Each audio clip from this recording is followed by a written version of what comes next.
Y cuéntanos, ¿te gustaría aprender a sacar lecciones de 3 de los peores desastres que hemos visto en los mercados financieros en las últimas 2 décadas? Saber qué pasó, pero no solamente qué pasó, sino que cuáles son los elementos comunes y cómo aprender de eso para interpretar lo que está pasando hoy día y lo que podría pasar mañana. Quédate aquí porque en este episodio te vamos a enseñar todo sobre crisis financieras. En el mundo de los inversionistas, el que más sabe sobrevive. Los inversionistas somos seres en constante transformación. Para bien o para mal, tú eliges. Si elegiste ser el mejor, llegaste al lugar indicado. Aquí aprenderás tips de líderes de diferentes manadas que te enseñarán nuevos ángulos y miradas para que te conviertas en una mejor versión de ti. Un Inversapiens con múltiples conocimientos, olfato fino y visión estratégica. Un ser evolucionado que sabe moverse en todos los lugares, empresas y mercados. No peligra su dinero, consigue mejores trabajos y el miedo no lo paraliza. Bienvenidos a Inversapiens. Todos somos inversionistas. Con ustedes, Nicolás, Magner y Carlos Escándar. Hola amigos de Inversapiens, bienvenidos a este nuevo capítulo. Recuerden que estamos en la campaña de la semana de cripto, así que vayan a www.inversapiens.com/cripto con i latina y se pueden suscribir a las 3 clases gratuitas que vamos a hacer a fines de abril, que van a estar grabadas por un tiempo limitado, disponibles por un tiempo limitado para obligarlos a verlas y nada, lo esperamos ahí hoy día. Ustedes saben, esto se lo hemos dicho siempre. Hoy día el Bitcoin está en máximos históricos, pero esta semana la hemos hecho 4 años seguidos. Este es el 4.º año, así que nada, pues los invitamos a que puedan saber qué estamos mirando y porque siempre nos ha parecido bastante interesante el Bitcoin como activo de inversión y como una manera de diversificar el portafolio. Profe, ¿cómo Sí, estamos?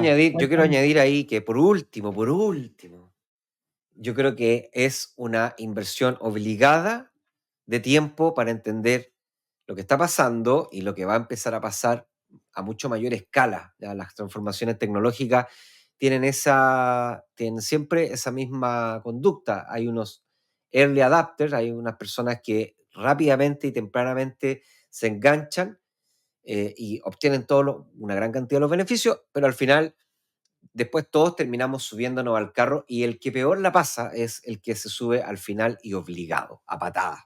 Ya pasó en internet, pasó con la mecanización, en el campo, siempre pasa igual. Entonces, si usted no sabe nada y no quiere saber nada de blockchain, yo le recomiendo igual que vaya a la clase, por último, por cultura general y para que entienda de qué se trata este tema. Y si usted ya sabe, sospecha o tiene motivaciones de aprender más y de comenzar a invertir ahí, también son 3 excelentes clases para poder hacerlo. Así que www.inversapiens.com/cripto.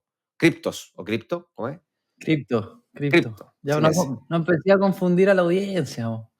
Sí. www.inversapiens.com/cripto. CRIPTO. Bueno, ya, Ya, vamos al capítulo. Profe, vamos al ¿cómo capítulo. llegáis y de qué vamos a hablar? Queremos, Bien. queremos hablar de las crisis. Cuéntame qué se te ocurrió hoy día como idea. Sí, siempre hemos hablado de crisis individuales. Tenemos por ahí, por ejemplo, un episodio de la crisis subprime, pero, Una serie de 2, sí. una serie de 2, sí.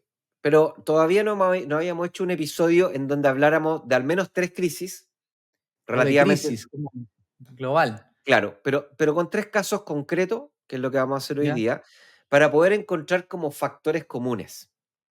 Porque si bien es cierto, es imposible predecir una crisis, lo que sí podemos hacer es comprender qué factor común tienen las crisis para poder interpretar lo que está pasando hoy día y si estamos o no estamos viviendo esos factores comunes y entonces sacar esas conclusiones. Obviamente que no hay ninguna forma, al menos conocida, de poder anticiparse una crisis. Sin embargo, podemos entender cuando hay ciertos comportamientos en los mercados financieros y en el mundo político, que siempre es dejado a un lado, pero el mundo político, a mi juicio, tiene tiene un gran efecto. Se terminan como juntando estos factores que generan la tormenta perfecta. Así que eso, vamos a hablar también de cómo se generan y obviamente cuáles son las consecuencias y qué es lo que deberías hacer como inversionista, no para evitarla porque es imposible evitar una crisis, pero al menos que la crisis te enfrente mejor preparado. O sea, que pierdas, sin embargo, que no pierdas todo o que pierdas menos de lo que va a perder una persona que no está preparada para enfrentar esa crisis. Pero de que perdemos todo y que hay una destrucción masiva de valor económico y de confianza, eso es inevitable. ¿Ya? No hay ninguna forma de saltar esa ola.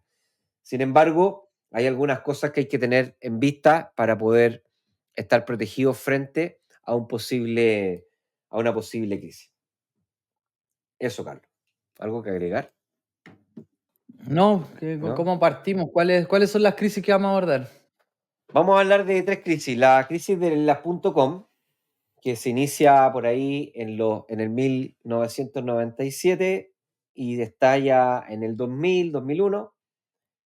Y vamos a hablar también de la subprime, que es probablemente la crisis más grande en términos de pérdidas de la humanidad, la famosa crisis subprime que se desarrolló tengo mi apunte aquí, de entre el 2007 y el 2010, siendo la explosión en el 2008, ¿cierto? La gran caída en el 2008. Y después vamos a hablar de la crisis de nuestros hermanos argentinos, ¿no? Que fue entre el 98 y el 2002, que fue la famosa devaluación del peso argentino y el corralito, Ok, que fue crudísimo, ¿ya? Y vamos a ver entonces un poco, vamos a contar lo que pasó, tratar de contar de la mejor manera lo que pasó y después dedicar tiempo a sacar factores comunes y finalmente a ver qué cosas podemos hacer para evitar perder tanto, pero entender dale. que vamos a perder sí o sí. Ya, vamos entonces. La crisis de las .com tiene su nombre porque en el año 95, 96, Internet comienza a tener suficiente tecnología para salir del mundo militar, que es donde se creó Internet, y salta al mundo civil. Y en el mundo civil Ok. empiezan a crearse los primeros negocios que estaban basados en esta tecnología que era la Internet. Que fíjate, Carlos, es muy parecido a lo que pasó con la inteligencia artificial. O sea, la inteligencia artificial Lo que está pasando, existía hace muchos años atrás, ¿ya? pero se empiezan a desarrollar tecnologías que permiten que se adopte de forma masiva y comienza a Así es. saltar esa tecnología, comienza a saltar a las empresas. Y los inversionistas, que siempre somos animales codiciosos, vamos entonces viendo que empiezan a aparecer empresas que adaptan esta tecnología nueva y se empiezan a generar un montón de castillos, que en el fondo son castillos en el aire, ¿cierto? Porque son promesas de ingresos futuros en la medida de que los modelos de negocio realmente funcionen. Y en esa época el modelo de negocio era un modelo de tráfico y era un modelo que estaba relacionado no con la creación de contenido, que es la Internet 2.0 que conocemos hoy día, todo el tema del YouTube, este Las mismo redes podcast, sociales. etcétera, sino que tenía que ver más con que esto era como un gran periódico que las personas podían acceder si tenían un computador y tenían internet y podían acceder de manera gratuita a distintos sitios que en esa época comenzaron a ser los famosos blogs, que era por escrito. No teníamos suficiente tecnología para poder consumir contenido de audio porque era demasiado pesado, menos contenido de video que era demasiado pesado. Eso ya es Internet 2.0. En esa época solamente podíamos conectarnos. Tú soy chico, Carlos, pero probablemente no lo viviste, pero en esa época tú tenías que conectar el computador al cable del teléfono. Sí. Sacaba ahí el cable del teléfono para ponerlo en el computador y, se demoraba algunos minutos en conectarse y cuando estabais conectado nadie te podía llamar, pues si te llamaban te botaban la conexión. Y cada página se demoraba un mundo en cargarse. Entonces, ¿cuál era la hipótesis ahí de que las empresas empezaron a sacar, o sea, los privados empezaron a sacar un montón de empresas que, que iban a ser como una especie de negocio en donde tú visitaras la página y entonces ellos iban a vender ese tráfico lo iban a vender a distintas empresas que quisieran hacer publicidad. Entonces iban a vender el píxel, que es un negocio que todavía existe. Y de esa manera, entonces habían cálculos y habían estimaciones de que, imagínate la cantidad de personas en el mundo que iban a visitar las páginas y cuánto se pagaba por el píxel y cuántos píxeles, y se sacaban raya para la suma, era mucha plata. Entonces, lo que empezó a pasar es que entre el 97 y el 99 empezaron a aparecer empresas que realmente lo hacían muy bien y que todavía existen, como Amazon. Otras que todavía existen, pero ya no son tan conocidas como Yahoo, y otras que definitivamente quebraron, aparecieron y desaparecieron.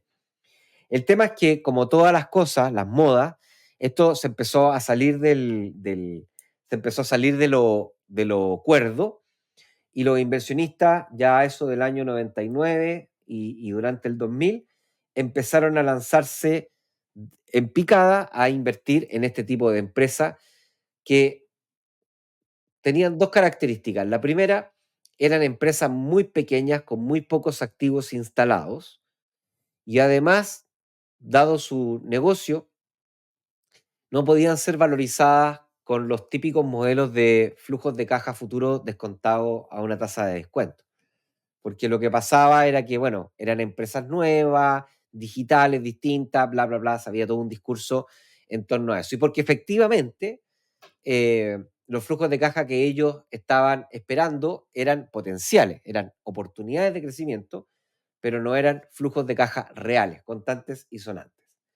Y fíjate que poco matizando lo que está pasando hoy día, por ejemplo, Nvidia tiene la gran diferencia, porque tú podrías decir Nvidia es la empresa claramente la ganadora del 2023, aumentando su rentabilidad, su precio en un 800%, una brutalidad. Pero Nvidia, fíjate que en los últimos 3 entregas de resultados trimestrales, Carlos, ha aumentado en más de un 230% sus utilidades trimestrales. O sea, viene 3 trimestres consecutivos aumentando dinero, chin chin. No son promesas de flujos de caja, de que mira lo que pasa, no, es dinero y crecimiento real. Por eso, Profe, tengo una diapo que usamos en el reporte de la membresía que explica, hace una comparación. dale, La web. muéstralo. Sí, por supuesto, dale.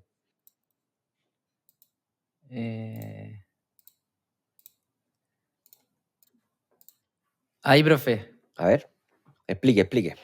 Vamos a sacar Dale, mira los acá, monos feos de la pantalla.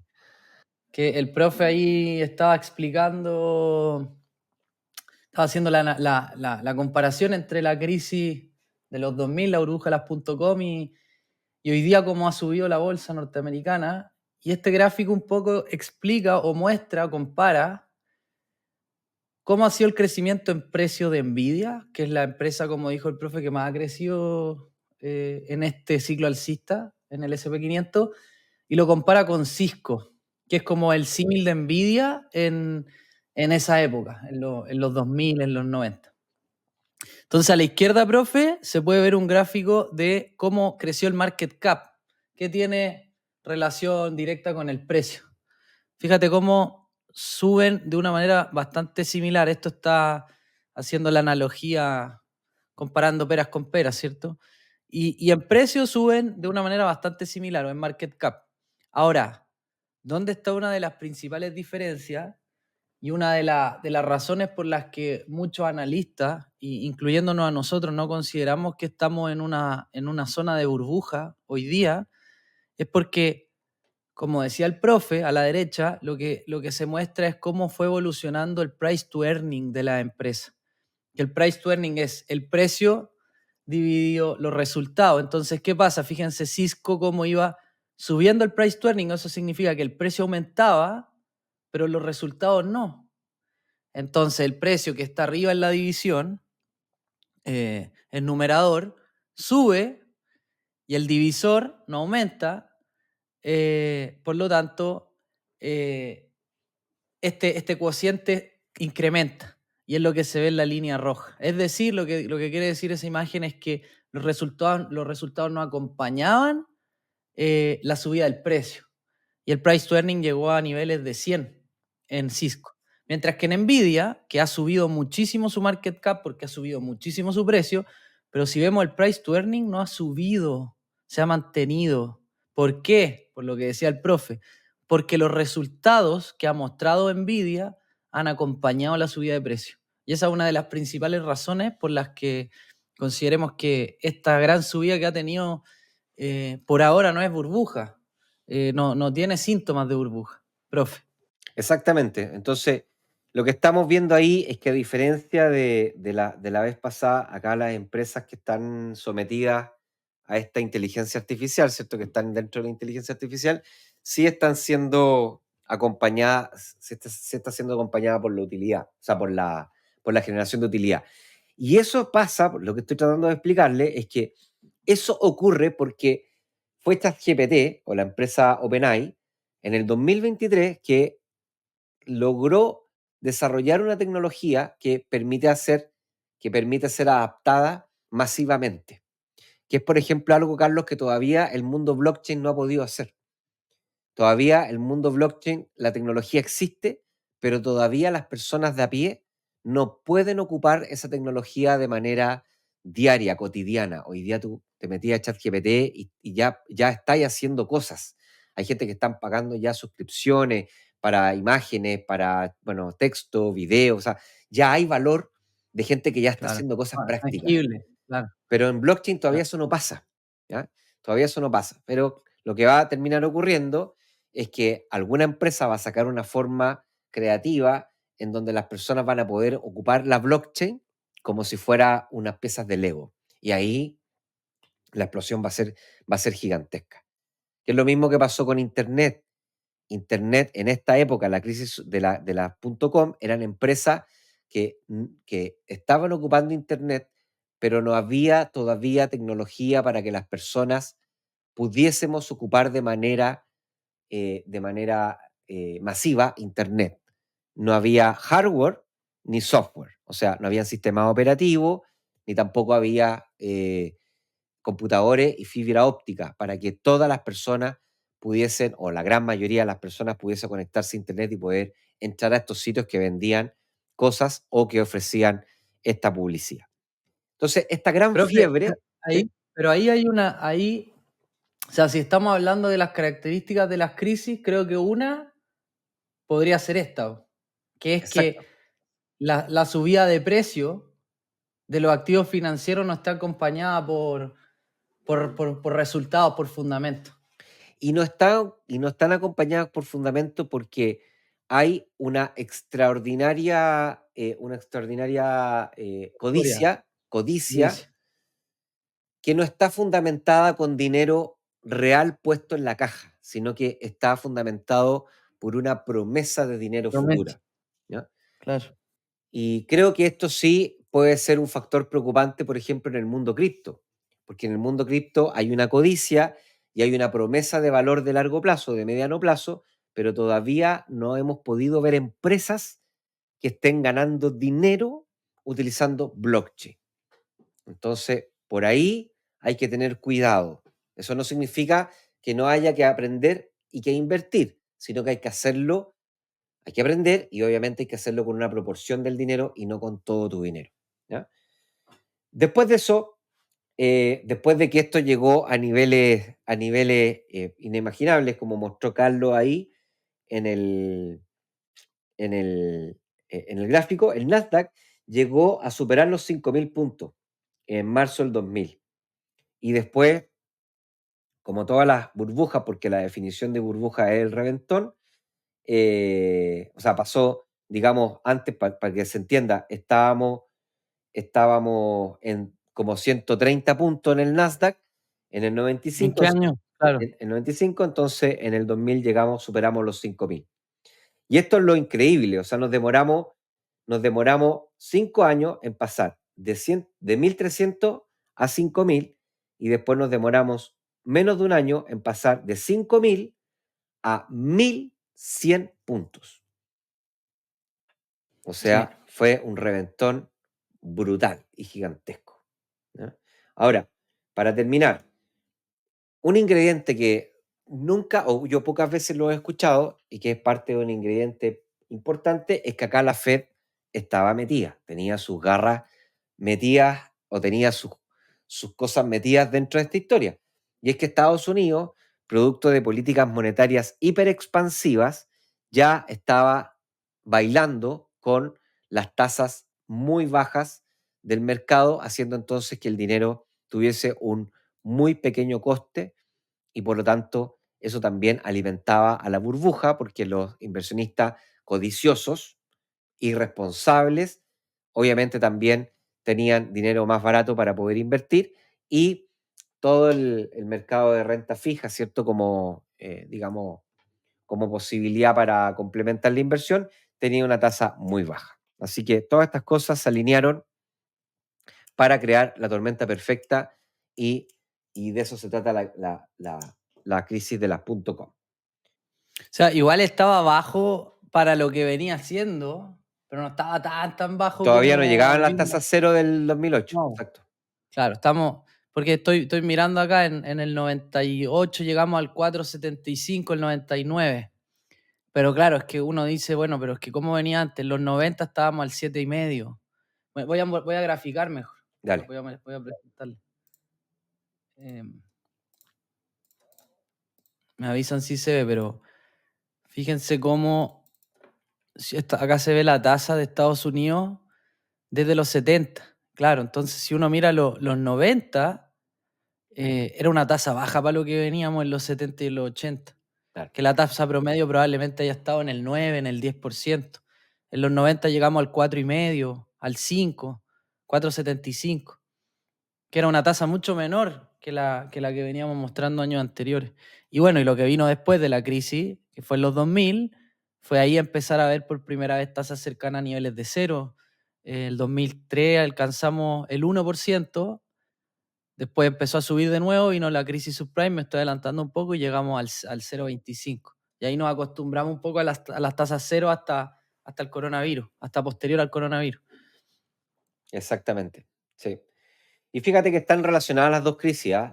La .com con la subprime, y un poco están relacionadas por eso que estáis mostrando. O sea, esto nos pilló la gran fiebre del oro, que en este caso era la fiebre por internet, nos pilló con dinero en el bolsillo, porque teníamos tasas relativamente bajas, aunque pensando, fíjate, eran tasas más altas de las tasas que tenemos ahora, o por ahí, a lo que tenemos ahora. Fíjate cómo nos hemos mal acostumbrado a las tasas bajas, increíble ese fenómeno. Y lo que ocurrió después del 2000, producto de este gran reventón, es que las tasas bajaron a niveles mucho más bajos, históricamente bajas. ¿Ya? Si te podéis poner ahí, bajaron a 1, Ahí, mira, 1,3 claro, para ahí, reactivar la economía, porque esta crisis, este reventón de burbuja de las .com, dejó a mucha gente quebrada, mucha empresa quebrada, entonces, y una gran crisis de confianza, entonces había que recuperar la economía.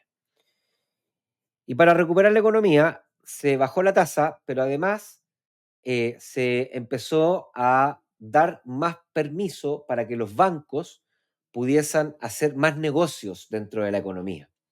Se empezaron a desregularizar a la banca, se le empezó a dar más libertad, con la idea de que era la banca la que era uno de los principales promotores del crecimiento y la actividad económica, claro.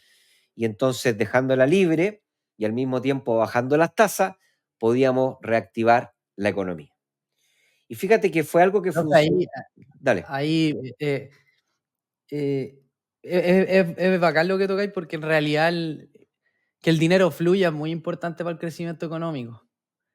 Y eso en general lo hacen, que el dinero circule lo hacen las entidades financieras, los bancos, el Banco Central, Exacto. los fondos de pensiones, las compañías de seguro, son las que mueven los flujos de dinero y permiten que se generen proyectos de inversión, que las empresas tengan financiamiento, y que a través de eso aumente el crecimiento, aumente el empleo, y bueno, que el ciclo económico se pueda producir. Pero en este caso, y lo valioso del ejemplo es cómo este sistema más laxo, más permisivo, años después terminó siendo un arma de doble filo por los conflictos de intereses que en ese momento tenían la banca, los ejecutivos y los gerentes, que vamos a llegar ahí, pero es que me llama mucho la atención que al final No, esta pues, idea sí, de que el ser humano sí, no es bueno, no, bueno. no es Jesús, el promedio, no es Jesús. O sea, hay que tener mucho cuidado con los conflictos de intereses porque eh, políticos, gobiernos, agentes de entidades financieras, cuando tienen los conflictos mal alineados, se, se producen estos problemas graves que afectan a la sociedad y que también terminan afectando a la clase media y a la clase social que menos dinero tiene. Y eso lo encuentro fuerte. Sí, pues, hay un libro que se lo recomiendo que se llama Leviatán, que habla de esto de que el hombre es el lobo del hombre. Y es que efectivamente nosotros lamentablemente estamos equipados con una capacidad de maximizar nuestro propio beneficio y que frente al desafío de maximizar el beneficio social, terminamos siempre dando la espalda. Entonces, efectivamente, estábamos todos alineados con que la banca iba a maximizar el beneficio social de propiciar el crecimiento, invirtiendo en negocios rentables, y para eso entonces había que compensar el esfuerzo de los ejecutivos pagándoles bonos por resultados. Claro. Y resulta que entonces se empezó a crear una industria inmobiliaria creciente en Estados Unidos, esto fue más o menos como en el 2002, en donde había una gran presión, una gran demanda por vivienda en Estados Unidos, que todavía hay una gran demanda por vivienda, en parte porque la expansión económica del país siempre ha sido increíble y además porque siempre han tenido una presión migratoria a favor, entonces es una sociedad que crece y que crece obviamente y cada vez que llegan más personas a trabajar a Estados Unidos y a vivir a Estados Unidos, demandan este servicio de vivienda. Entonces se empieza a armar una industria inmobiliaria que necesita gente que quiera comprar, pero no solamente la gente compra queriendo comprar, la gente compra con dinero, y con dinero que no es de él, sino que compra con deuda. Como todos lo hacemos, la gran mayoría lo hace. Da un pie y el resto financiamiento bancario. Y al principio las cosas andaban bien, los ejecutivos se ganaban sus bonos, pero como cada empresa, cada año, y yo creo que muchos de los que nos escuchan han vivido esta situación, batimos récord en ventas en el año, no sé, 2018 y el 2019 tenemos que vender lo del 2018 más un 10%. Entonces, cada vez el sistema va empujando a los sectores a vender cada vez más. Entonces, se empezó a agotar las personas que tenían la suficiente capacidad financiera para poder invertir con un 20% de IPI y un 80% de crédito, y entonces empezamos a relajar el cuento y ahora a prestar el 90%, no prestar el 80%, el 90%. Después cuando se empezaron a agotar las personas que podían pasar el 90%, empezamos a relajar con los famosos historias cero pie, ¿ya? Cero pie, bla, bla, bla, etcétera, etcétera, y crédito a bajas tasas, y cuando ya se empezó a agotar las personas que podían invertir a cero pie, pero que igual podían pagar ese dividendo, ya la cosa fue una fiesta desbordada y ya durante el año 2004, 2005 y 2006, de hecho está esta película que se llama esta, Big Short, The Big Short, The Big Short, el gran corto. esa la muestra pero perfecta, cómo los tipos de Wall Street decían, no sabéis qué, vamos a ver, vamos a ver si este crédito hipotecario que tiene tal banco, vamos a ver si le pagan el arriendo. Iban y la casa vacía, habían sacado la casa y después fueron y estaban todas las casas vacías. O sea, había pero un olor pestilente pero gigantesco eh, en el sector inmobiliario durante el 2004 y el 2005. y 2006. Pero fíjate que el gran problema fue cuando, y yo creo que había, bueno, había un problema de agencia, un problema de conflicto de interés que decía Carlos, entre los gerentes, y los principales, que eran los dueños de los bancos. Los gerentes vendían y vendían productos para ganarse los bonos, los gerentes no tenían idea y pagaban los bonos. Pero estos tipos vendían cualquier basura.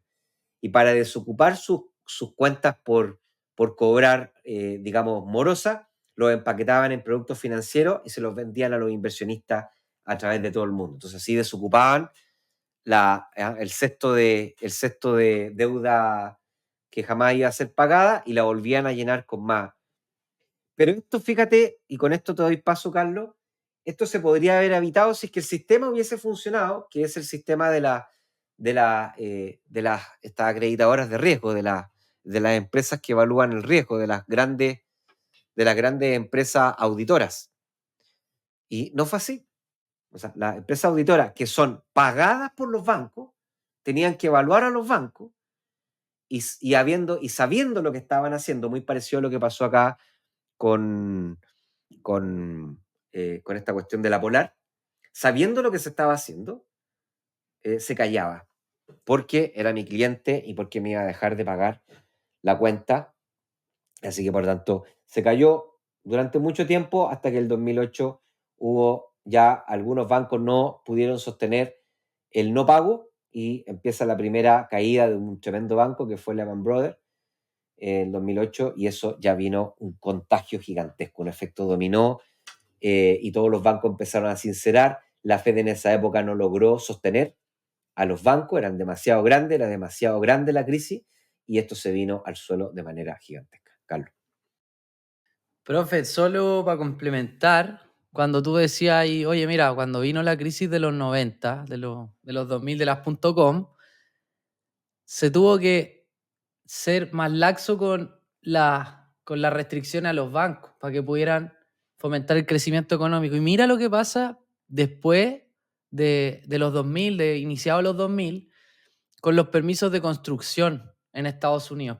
Mira, fíjate que veníamos en un rango lateral y después de los 2000, año 2001, empieza una tendencia alcista que era probablemente un siglo sin fin, en que como los bancos tenían más permisos, entonces otorgaban más crédito, como otorgaban más crédito se vendían más casas o proyectos de vivienda, como se vendían más proyectos de vivienda, las inmobiliarias construían más y por lo tanto se aumentaron mucho los permisos de construcción. Y fíjate cómo aumenta a niveles de máximo históricos cercanos a lo que había pasado en los 70. Y antes de que venga la crisis, los permisos de edificación, mira cómo caen. No, sí, increíble. ¿Sabía?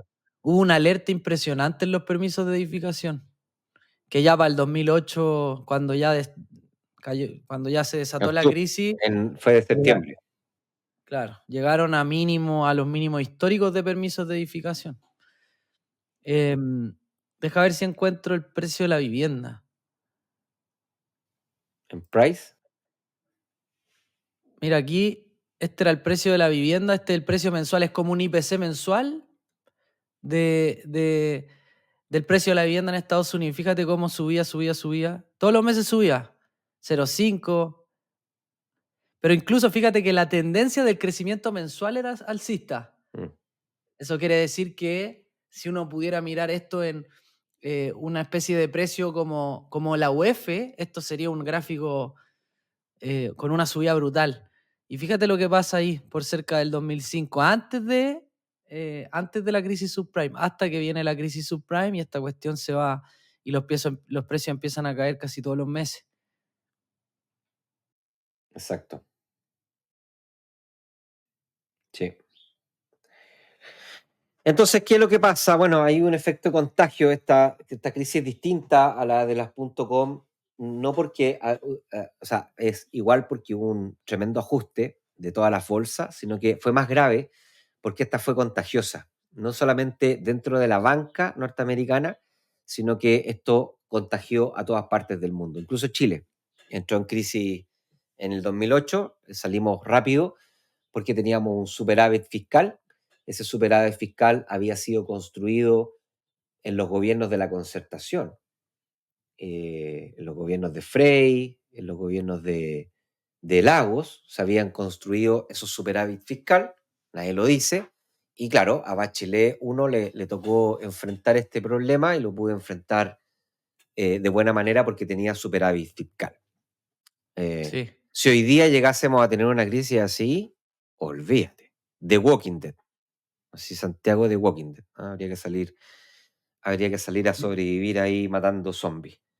No Mira, hay profe, otra. última que te quiero mostrar, que acá encontré el precio, el índice de precio de la vivienda en Estados Unidos. Mira, mira ahí. Fíjate cómo en los 90, 2000, el índice estaba en 138, a fines de el 2007 se había duplicado más o menos. Obviamente que esa subida de precio viene influenciada en gran parte por esta flexibilización de los permisos de los bancos para poder darle hipoteca a todo. De hecho, en la película, profe, ahí es bien hollywoodesco y cualquiera se podía comprar casa y van a una casa y están todas vacías y un barrio lleno, un barrio fantasma de casas espectaculares. Bueno, em, y mira lo que pasa acá con el índice de precio, que se desploma. No, se fue gigantesco y duró Pierde mucho un tiempo. 30%. Duró mucho tiempo. Sí, po. La crisis en Estados Unidos recién empezaron a salir 2014, 2015. Duró muchísimo tiempo. Fue una crisis de confianza, producto de este contagio, una crisis de confianza gigantesca, ¿no? Porque ahí, profe, también lo que pasa es que los bancos que otorgaban estos créditos, cuando estalla la burbuja Ujú. y se dan cuenta que los inversionistas no eran solventes y no podían pagarme la mensualidad de su hipoteca, bueno, pero tú decís, ya, pero ahí está el colateral el colateral de las casas y de los departamentos, pues vamos a venderlo, claro, pero es que como ya hay tanta oferta, Claro, esos colaterales valían un nada, 50% menos exacto, o menos. exacto. Y eso es lo que hizo em, quebrar a algunos bancos. Eso se llama, Carlos, cuando hay una crisis de confianza en un sistema, se llama moral hazard o riesgo moral. Viene desde el fenómeno de la asimetría de información. O sea, tú tienes más información que yo y yo me doy cuenta que tú estás abusando de esa información y por tanto yo me niego a colaborar y castigo y descuento cualquier tipo de colaboración que queramos hacer entre ambos. Entonces, es muy complejo. Las crisis que generan estos problemas de moral hazard son muy destructivas en valor. Imagínate, el empleo pasó de tasas de 4,6, 4% antes de este reventón a 10%. O sea, se duplicó el desempleo en Estados Unidos. Hay otra película que es bien hollywoodense que se llama The Company Man, que actúa este actor que es famoso de, ya da lo mismo, actor famoso, no sé cómo se llama, y que es un gran ejecutivo de una empresa, de un astillero, de una empresa que hace buques. Y ahí muestran cómo en la empresa todas las semanas tienen que echar gente, echar gente, echar gente, echar gente. Y a él lo terminan echando y ahí muestran toda la crisis y el rollo personal de vivir una crisis así. Fue, pero muy, muy Profe, hilarante. mira, que tú decís cosas y me dan ganas de ir compartiendo los datos. Dale, dale. Dato Mira, mata ahí está relato. Dato mata relato. ahí el desempleo 2006, Ah, desempleo en 4,5, sí, crisis subprime, desempleo llega al 10%. Que hasta ese momento era máximo histórico con el 82, 83. Llegó a los niveles más altos de los últimos 60 años con la crisis subprime, el desempleo, que solo se vio superado por el COVID. claro. Pero ¿Ya? fíjate que el COVID fue un dato Claro, atípico porque fíjate que después vuelve al ciclo rápidamente. sí, claro. Entonces, Bueno, pero es que eso probablemente también, en el profe. día de medición, claro, le preguntaron a mucha gente que estaba diciendo que no tenía trabajo o que tenía una expectativa muy alta de no tener trabajo.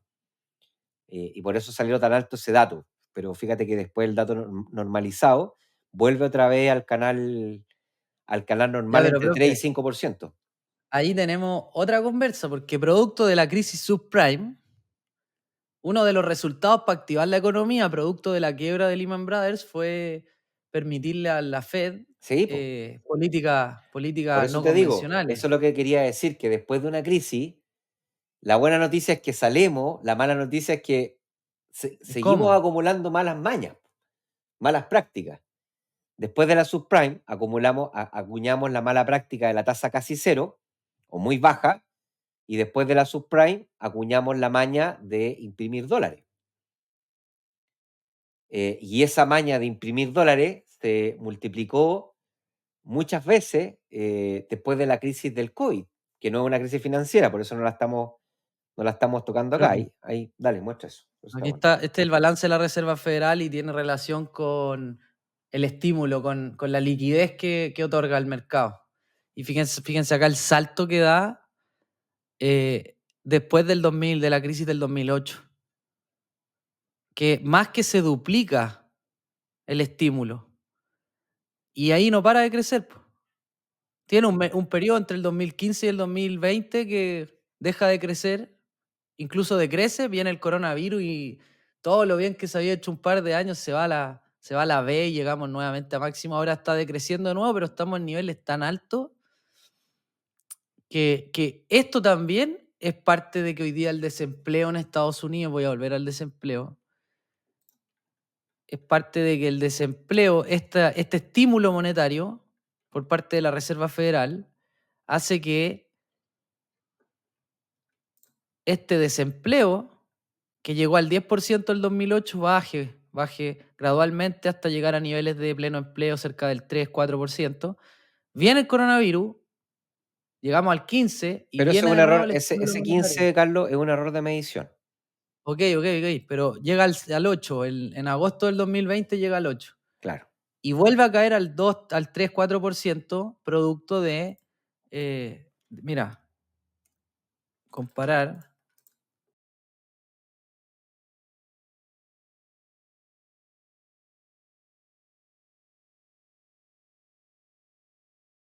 este. Déjame ver si no se ve.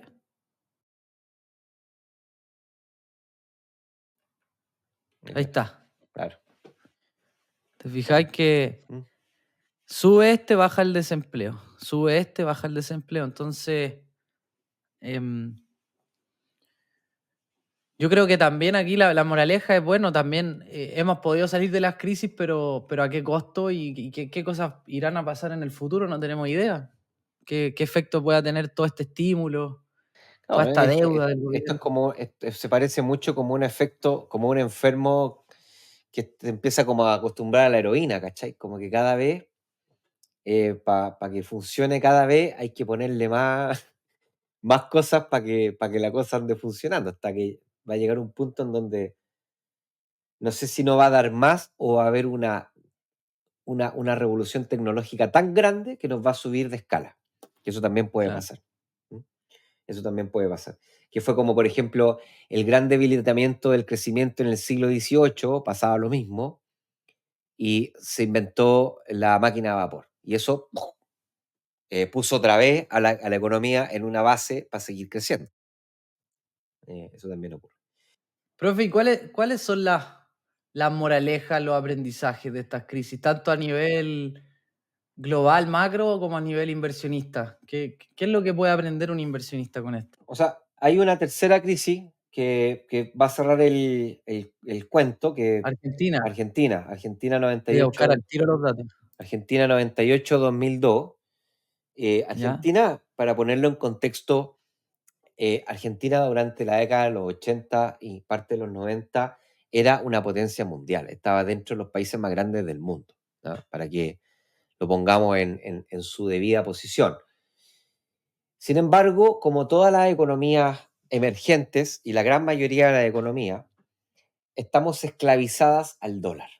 Esto lo hemos dicho muchas veces y ¿cómo se llama? Y probablemente se dice muy poco. Nosotros como economías emergentes estamos esclavizadas al dólar, o sea, haga o deje de hacer la Fed, nosotros nos va a influir igual. Y esto le pasó a Argentina y a Chile también le pasó en los 80. Que la forma para despreocuparnos del efecto del dólar que tenían los políticos era promover la paridad. O sea, me chupo un huevo lo que esté pasando con el mercado, esto vale 1 es a 1. Un peso argentino es igual a un dólar. Listo. Y eso también pasó en Chile, en los 80. Pero llega un punto en donde esa paridad hay que empezar a justificarla, o sea, hay que empezar el gobierno y el Banco Central tienen que empezar a hacer esfuerzos, como digamos, financieros para poder mantener esa paridad, o sea, para ir a defender su moneda. Dado que no la pueden defender con crecimiento económico y con confianza por su moneda, la empiezan a defender a través de compras y esas compras de moneda, digamos, moneda local para hacerla más escasa y de esa manera poder mantener esta paridad 1 a 1. Pero llega un punto en donde ya es demasiado costosa mantenerla y eso es lo que pasó en Argentina. Es decir, esta ley de convertibilidad se empezó a hacer poco sostenible. Esta ley empezó como por ahí en el año 91 y ya en el año 99 era imposible de sostener y entonces se libera esta paridad y se arma una gran recesión en el año 98. En el año 98 incluso aparece este concepto del corralito, ¿cierto? Que fue en el 2001, en donde era tan mala la situación financiera que la solución de los políticos fue prohibir de que las personas sacaran sus ahorros y solamente permitir que sacaran una parte de esos ahorros. ¿No? Y bueno, esto llevó a una nuevamente crisis de confianza. Esta vez la crisis de confianza era de parte de los inversionistas y de las personas en su sistema político, económico y bancario, generando y destruyendo, a mi juicio, de manera todavía de manera definitiva, todavía no se ha podido reconstruir la economía argentina. O sea, lo que estamos viendo ahora, prácticamente una Argentina que se está tratando de recuperar, pero que todavía está lejísimo de hacerlo, es una crisis de confianza gigantesca frente a un sistema económico que no funcionó y además de eso, obviamente, un desangre acumulado de políticos que han extraído de manera, digamos, ya desalmada, la riqueza de Argentina, no solamente retirando y robándose dinero, literalmente robándose maletines de billetes, sino que además imprimiendo pesos argentinos para poder tratar de mantener esta paridad, o no paridad 1 a 1, pero al menos defender el peso argentino a partir de la hiperinflación de moneda. Y eso generó lo que hemos visto todos, que es esta hiperinflación y este desastre económico de Argentina. Carlos. Profe, mira, yo lamentablemente en la plataforma que uso no hay información de tanto tiempo para Argentina, pero hay información entrete para entender lo que ha pasado ahora. La voy a mostrar, mira. Lo mismo que vimos para Estados Unidos, si vamos acá a dinero, vamos al balance del Banco Central. Mira por favor esto, profe. Mira. Chuta, claro. No, claro. Desde el 2012, la inyección de liquidez por parte del Banco Central argentino es una locura. Y si graficamos esto con la inflación,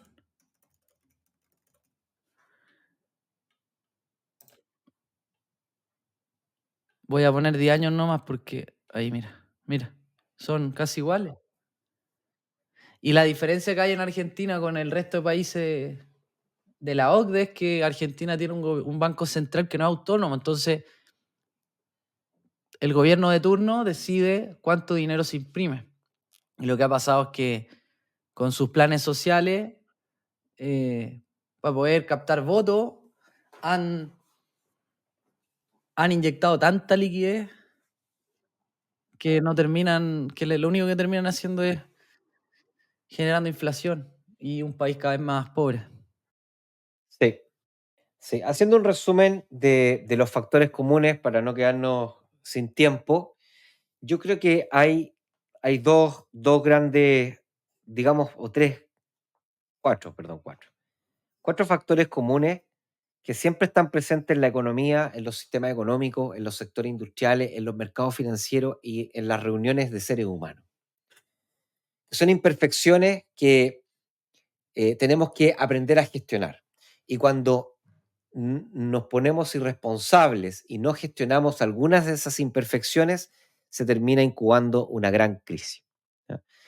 La primera imperfección es ¿cómo se llama? Tú lo dijiste, los problemas de agencia, que son estos problemas en donde los conflictos de intereses, en donde las personas tenemos que colaborar por un fin común y comenzamos a quebrar los acuerdos y empezamos a maximizar nuestro propio beneficio sin importar los costos sociales que eso genere. ¿Ya? El mejor ejemplo es la crisis subprime. Después hay un problema de asimetría de información, que es cuando hay dos partes que tienen que negociar, que tienen que colaborar, que tienen que convivir, que tienen que crecer, generar desarrollo juntos, pero esas dos partes no comparten la misma información. Hay una que tiene más información que otra. Y entonces el que tiene más información que el otro comienza a sacar provecho, comienza a sacar ventaja. Y si eso ocurre y no se controla y además genera un daño obvio a la otra persona, esas crisis de confianza se contagian y se vuelven muy difíciles de gestionar, que es un elemento común de las crisis también, una asimetría de información gigantesca entre los aparatos reguladores o entre, en este caso, los bancos o los responsables de determinadas crisis. Después hay otro factor que no es menor, que se llama la irracionalidad de los mercados. ¿Ya? O sea, los mercados son irracionales, las personas somos irracionales y estamos muy afectadas a aspectos emocionales. Y esa emocionalidad es dejarnos llevar por la emoción y dejarnos llevar sobre todo por la codicia, por el dinero fácil, por la pasada, por ganar dinero sin esfuerzo, sin estudio, sin análisis y sobre todo siguiendo como oveja a un rebaño sin poder analizar con juicio propio si esto es buena alternativa o no, generalmente nos va a llevar a este tipo de crisis. ¿Ya? Y la primera crisis, la de las .com, creo que es un excelente, em, digamos, ejemplo. Y el cuarto que no hemos hablado tiene que ver con impuestos. Los impuestos también son una imperfección. Nosotros como sociedad estamos obligados, según este Leviatán, ¿cierto? Que tenemos que tener un Estado. Pues si no tuviésemos un Estado, nos mataríamos unos con otros. Entonces, para tener un Estado que nos regule, que nos cuide, que nos controle, tener a alguien con una escopeta, ¿cierto? Amenazándonos para no comernos al de al lado, tenemos que financiarlo. Y lo financiamos a través de impuestos. Y todas las imperfecciones anteriores que generan necesidades o generan personas que no son capaces de satisfacer sus necesidades, entonces tenemos que suplirlas en base a transferencias de dinero que son también justificadas con impuestos. Si bien es cierto, ninguna de estas crisis está directamente relacionada con los impuestos, pero sí creo que hemos sido como sociedad irresponsables en el uso de los impuestos, porque sobre todo en Latinoamérica estamos acostumbrados a escoger políticos y personas que tengan la responsabilidad de manejar estos recursos sin preparación, sin visión y sin un plan, y obviamente no tenemos tampoco las capacidades de hacer un control efectivo de lo que está haciendo. Hoy día nosotros no tenemos ni una posibilidad de saber en qué se está gastando el impuesto. O sea, tenemos grandes cifras, pero no tenemos absolutamente ninguna posibilidad de saber qué se está haciendo. Y obviamente que la democracia nos deja medios tranquilos de que una vez cada 4 años podemos votar y escoger qué se va a hacer con los impuestos, escogiendo de manera indirecta a un gobierno. Pero finalmente muchos gobiernos terminan dándole la espalda a sus votantes. Un poco lo que está pasando hoy día con el gobierno de turno. Claramente le ha dado la espalda a los votantes que votaron por él para, por ejemplo, la condonación de la deuda, del CAE, del estudio, para la condenación de la deuda histórica a los profesores. O sea, hay un montón de cosas que la gente votó para que se gastaran los impuestos en eso y se terminó no respondiendo. El problema también de los impuestos es que no hemos sido capaces de salir de las crisis en base a los impuestos, sino que hemos salido de las crisis en base a la emisión monetaria. Y creo que eso también es una tremenda irresponsabilidad y yo no sé hasta dónde va a llegar esta irresponsabilidad de la política monetaria, sean bancos dependientes o independientes.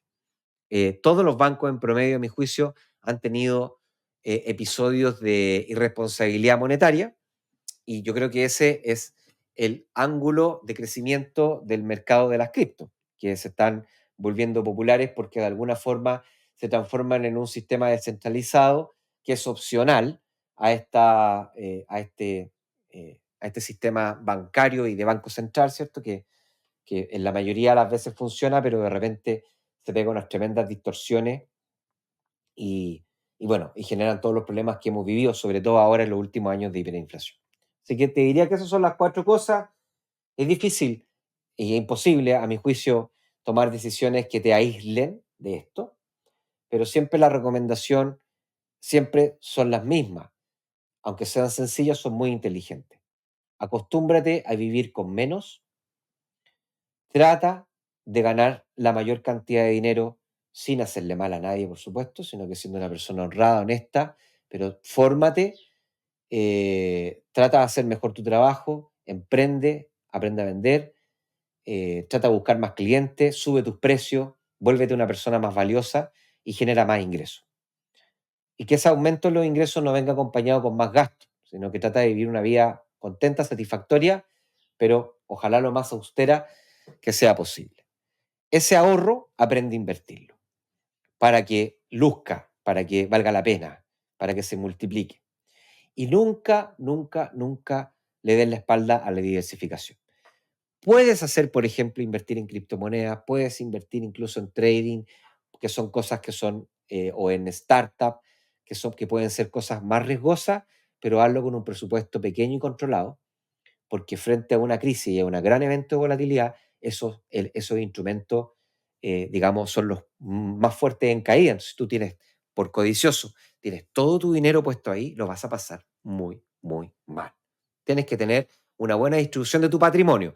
Y dentro de tu patrimonio, o sea, por ejemplo, si tienes una cuenta de trading, ahí tienes permiso para esa cantidad de dinero actuar de manera no diversificada, porque el trading tiene que ver con no diversificarse. Lo mismo pasa un poco con las criptomonedas. Ahí tienes más chance, más chip libre para poder invertir en una o en dos o en tres criptomonedas. Carlos. Nada, solo agregar eso que es importante en la diversificación combinar los activos, si se puede, acciones, cripto, fondos más de renta fija, departamentos. Un portafolio diversificado te da tranquilidad. Se puede arriesgar en algunas cosas, obvio, pero yo lo digo por experiencia propia, es bacán cuando uno arriesga, pero sabe que puede dormir tranquilo, que el resto del portafolio está andando bien y eso tiene un valor difícil de medir. Entonces, una de las maneras para poder estar ser antifrágil frente a una crisis futura es diversificar. Las crisis caen todos los activos, pero cuando se recuperan diferentes los activos y está buena la diversificación para poder aprovechar esa recuperación. Así que eso. Yo recomendaría, Carlos, la película The Company Man, porque es una muy buena forma de poder entender cuánto puede sufrir una persona que tiene una conducta, que tiene éxito financiero con una conducta irresponsable.